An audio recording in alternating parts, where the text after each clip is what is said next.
Hey everyone, before we start today's story, I have a small favor to ask. Please subscribe to our channel and turn on the notification bell. Your support means a lot. Thank you so much. Let us return to our main character. The rain hammered against the pavement as Nina Torres sprinted through the downtown streets, her sneakers splashing through puddles that soaked through to her socks. Her shift at Morrison's grocery had run 2 hours overtime because Janet called in sick again, leaving Nina to close alone. Now, she was late, exhausted, and desperately trying to catch the last bus home to her tiny apartment across town. Through the sheets of rain, she spotted a sleek black car idling at the curb. The interior light was on, and relief flooded through her. Finally, the rideshare she had ordered 20 minutes ago. Without hesitation, Nina yanked open the back door and collapsed into the leather seat, gasping for breath. Thank goodness you waited. Traffic on 5th was horrible, and my manager wouldn't let me leave until every shelf was stocked. Can you believe that? Anyway, 1247 Oakwood Apartments, please. I know it's far, but I promise I tipped well in the app. Silence greeted her, rambling. Nina finally looked up from wringing water out of her hair and froze. The man in the driver's seat wasn't wearing the casual jacket of a rideshare driver. He wore an expensive charcoal suit, his hands gripping a leather steering wheel, and his jaw was set in a hard line. More importantly, this wasn't the passenger seat, it was the back of what appeared to be a private luxury vehicle. Oh, no, Nina breathed, her face flushing hot despite the cold rain clinging to her skin. This isn't my ride, is it? Clearly not, came the clipped response from the front seat. The man's voice was deep, controlled, and edged with irritation. Nina scrambled for the door handle. I'm so sorry. I thought you were my rideshare. The app said a black sedan, and I just assumed. I'll get out right now. Wait.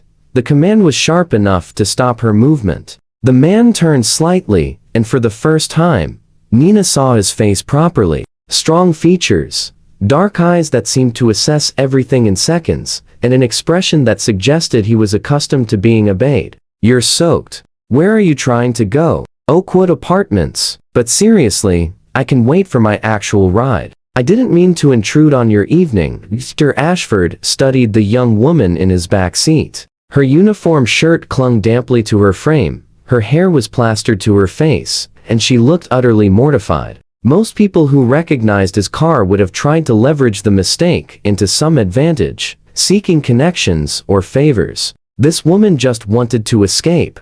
Your phone, he said, nodding toward the device she clutched. It's dead. Nina glanced down, and her heart sank. The screen was black. She had forgotten to charge it during her shift. Perfect. Just perfect. Something in her defeated tone made Victor pause. He had spent the entire evening at a tedious investor dinner, surrounded by people who calculated every word and gesture. This woman's genuine distress was oddly refreshing. Oakwood Apartments is on my way, he lied smoothly. It wasn't, but his driver could make the detour. Get in properly. I'll take you home. Nina's eyes widened. You don't have to do that. I can walk to the subway station. In this weather? Don't be foolish. Victor pressed a button, and the locks clicked open in invitation.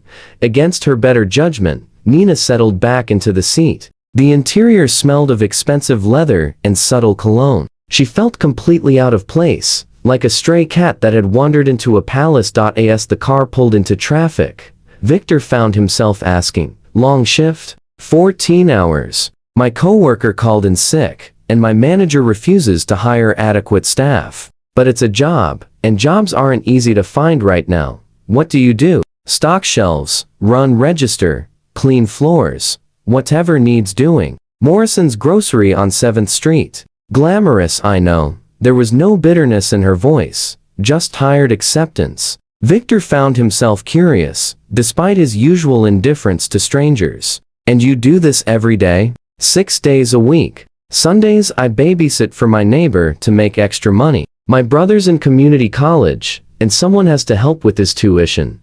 The car glided through the wet streets, and an unexpected quiet settled between them. Nina stared out the window at the city lights blurred by rain, while Victor found himself stealing glances at her reflection in the glass. There was something unpretentious about her, a quality he rarely encountered in his world of calculated ambition and strategic relationships. "I'm Nina, by the way," she offered softly. "Nina Torres." "Victor," he replied, deliberately omitting his last name. "Thank you, Victor, for the ride. I promise. I'm not usually this much of a disaster." Tonight was just particularly chaotic. A slight smile tugged at his lips, the first genuine expression he had worn all evening. We all have those nights. When they arrived at her building, a modest structure with chipped paint and a flickering entrance light, Nina gathered her bag. "Thank you again. I really appreciate your kindness." Victor watched her hurry through the rain toward her door,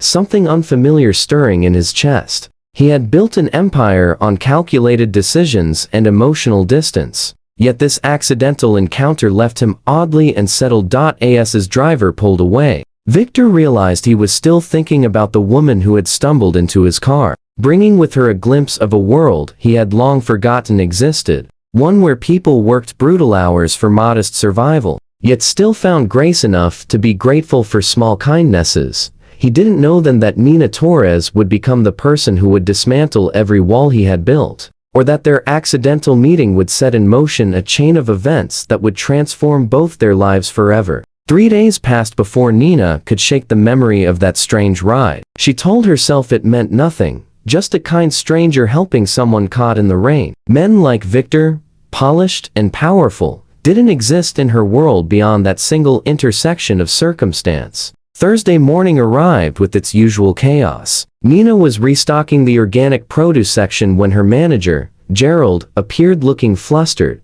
"Nina, there's someone asking for you at customer service. Says it's important." Her stomach dropped. Important visitors never brought good news. Had something happened to her brother? She abandoned her cart and rushed to the front of the store, her heart hammering.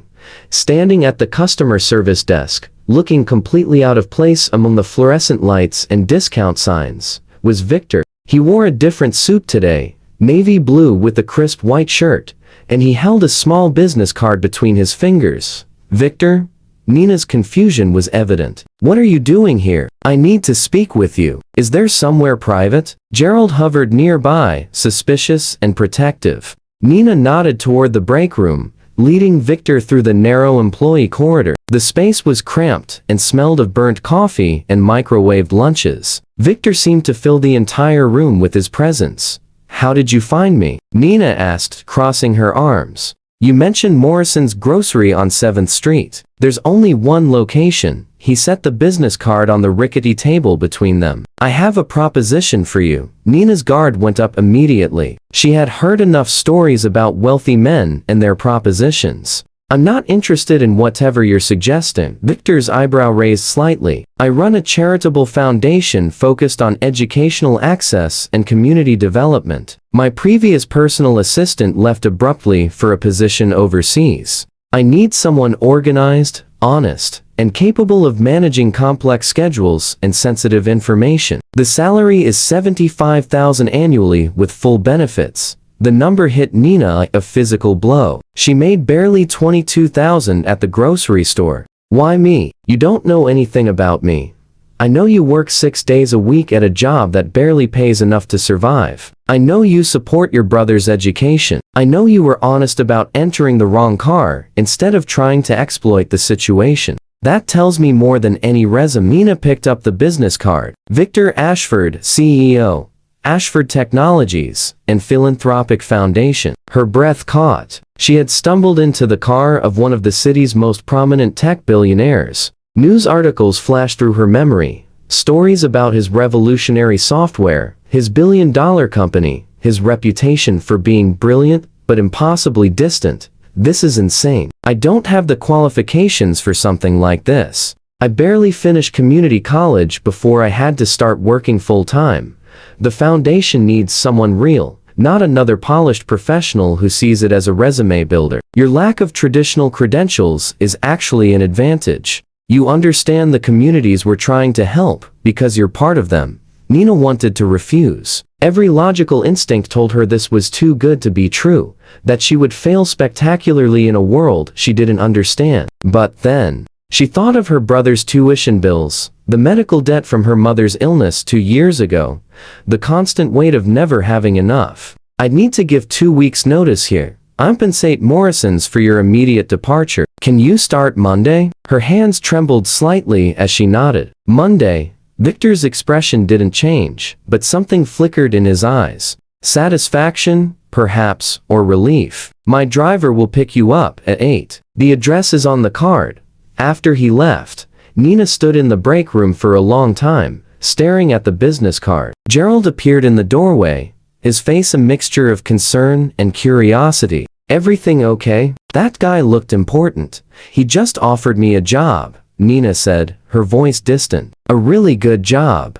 You taking it? Nina thought of the worn linoleum under her feet, the ache in her back from lifting boxes, the customers who treated her like she was invisible. Then she thought of her brother's excited voice when he talked about his classes, about the future he was building. Yes, I'm taking it.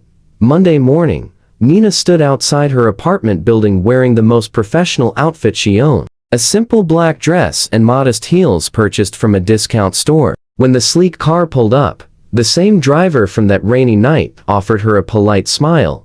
The Ashford Foundation occupied the top 3 floors of a glass tower downtown. Nina felt her confidence wavering as she stepped into the marble lobby, where everyone moved with purpose and expensive shoes clicked against polished floors. Victor's executive assistant, a woman named Patricia with steel gray hair and kind eyes, met her at the elevator. Don't look so terrified, dear. Victor may seem intimidating, but the foundation work is genuinely meaningful. You'll do fine. The office was stunning. Floor-to-ceiling windows overlooked the city, and the space managed to feel both professional and welcoming. Victor appeared from a conference room, already on a phone call, gesturing for Nina to follow. Her first day passed an overwhelming blur. Patricia trained her on scheduling systems, donor databases, grant applications, and the dozens of ongoing projects the foundation managed. Youth literacy programs, technology access initiatives, small business grants, scholarship funds. The scope was staggering. By evening, Nina's head spun with information. She found Victor in his private office, reviewing documents with fierce concentration.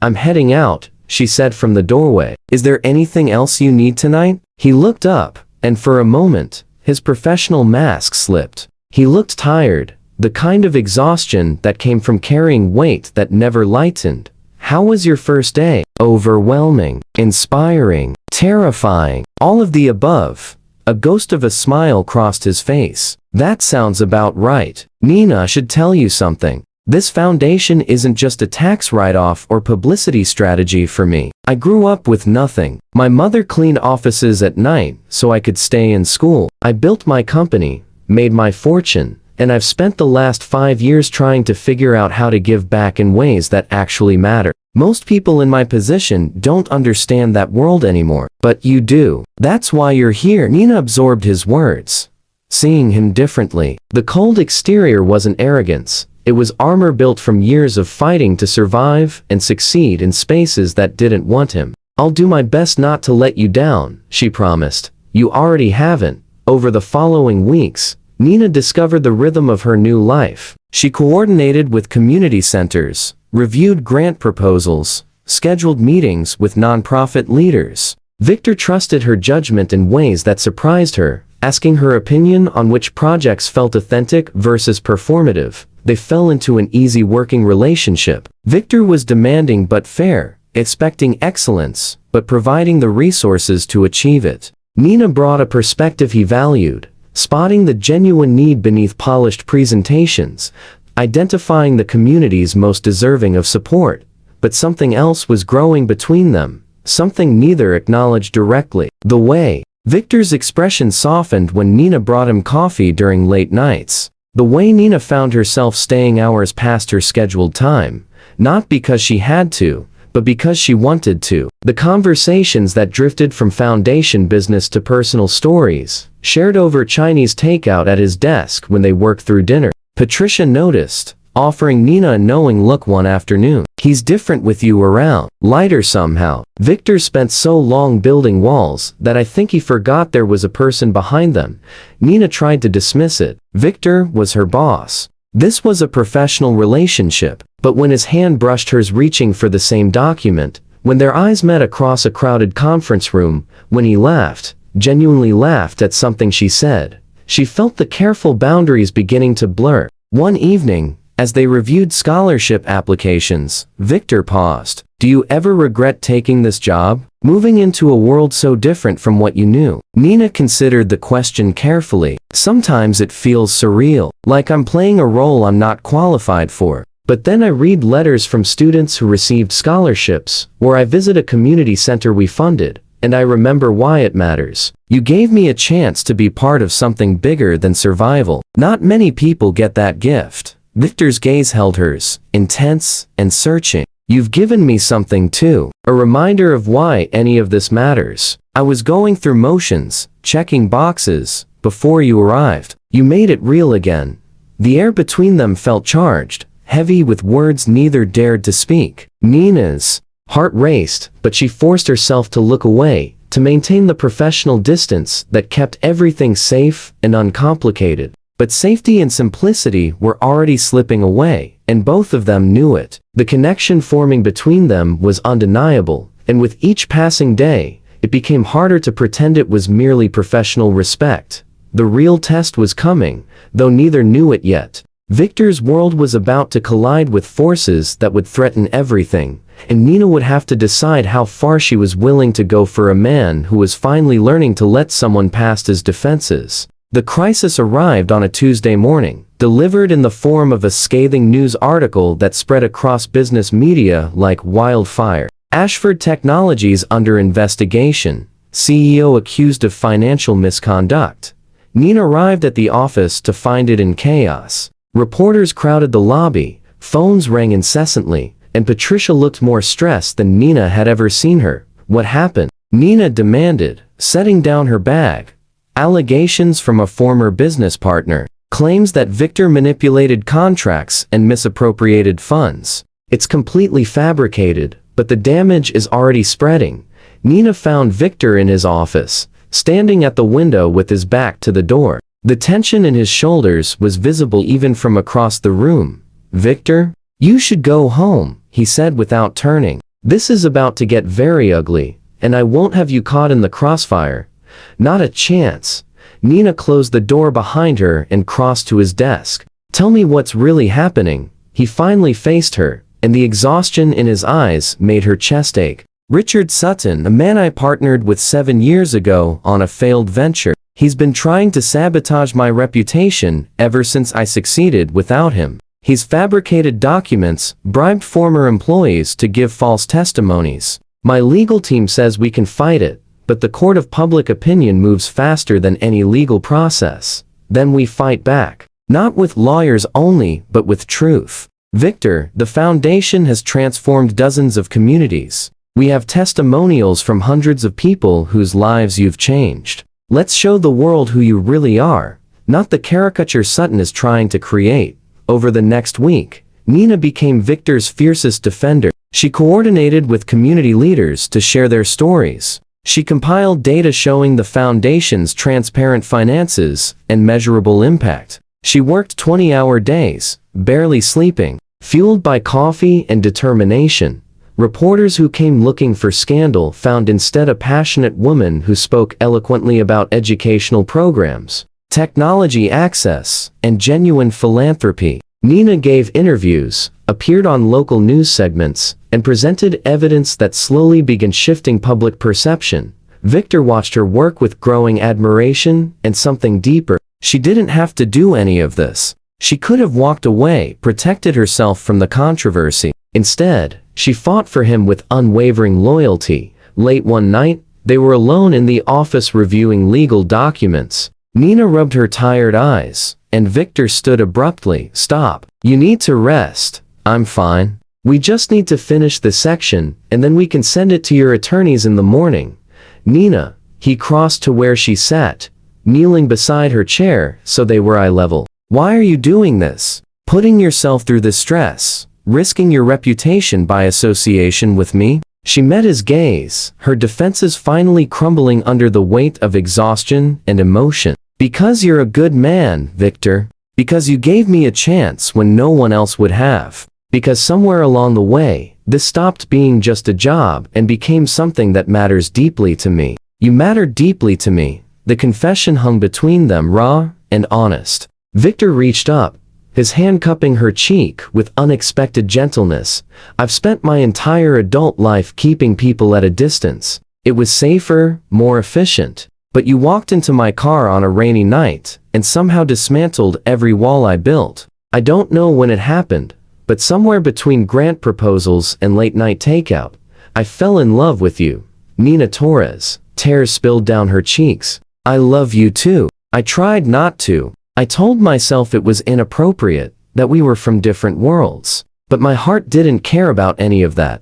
He kissed her then, soft and reverent. A promise of something real built on foundation of genuine connection, rather than circumstance or convenience. The investigation concluded 3 weeks later. Richard Sutton's fabrications fell apart under scrutiny, and several of his paid witnesses recanted their false testimonies. Victor's name was cleared, though the experience left scars. On the first quiet evening after the storm passed, Victor took Nina to the rooftop of his building. The city stretched below them, lights twinkling like earthbound stars.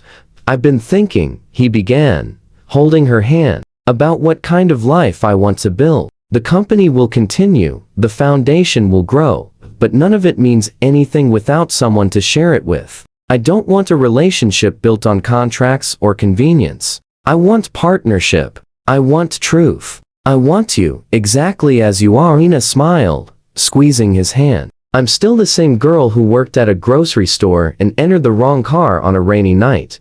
You're the woman who saw past my defenses, who fought for me when you had every reason to walk away, who made me remember that success means nothing without humanity. That's who you are, Nina, and that's who I love. They stood together as the city hummed below, two people from different worlds who had found each other through accident and stayed through choice. Victor's wealth and influence no longer defined their connection. What mattered was the way they challenged each other, supported each other, and built something genuine in a world often dominated by pretense. Nina's life had indeed changed forever, but not because she entered a billionaire's car. It changed because she chose to see past the surface, to fight for what was right, and to open her heart to love, even when logic suggested caution. Several months later, Nina stood in the foundation office, now as its director of community outreach. She had earned the promotion through merit, through the genuine relationships she built with the communities they served. Victor watched from his office doorway as she laughed with a group of scholarship recipients, her warmth and authenticity making everyone around her feel valued. His assistant approached quietly. You look happy, sir. I am, Victor admitted. For the first time in my life, genuinely happy. That evening, he would take Nina to their favorite small restaurant. The modest place near her old apartment that served incredible pasta and had checkered tablecloths. There, surrounded by ordinary people living ordinary lives, Victor would pull out a simple ring and ask Nina to build an extraordinary future together. She would say yes, not because of his wealth or status, but because he was the man who had seen her potential when she was invisible to the world, because he had learned to value authenticity over perfection, connection over control. Their story wasn't about a poor girl rescued by a billionaire. It was about two people who recognized in each other what they had been missing, who chose each other repeatedly through challenges and doubts, who built love on foundation of mutual respect and genuine partnership. And it all started with one rainy night, one wrong car, and one moment of unexpected kindness that changed everything. The city continued its endless rhythm outside their window, full of other people, other stories, other accidental meetings that might transform into something beautiful. But tonight belonged to Victor and Nina, to the life they had built together, and to the future they would continue creating, one honest moment at a time.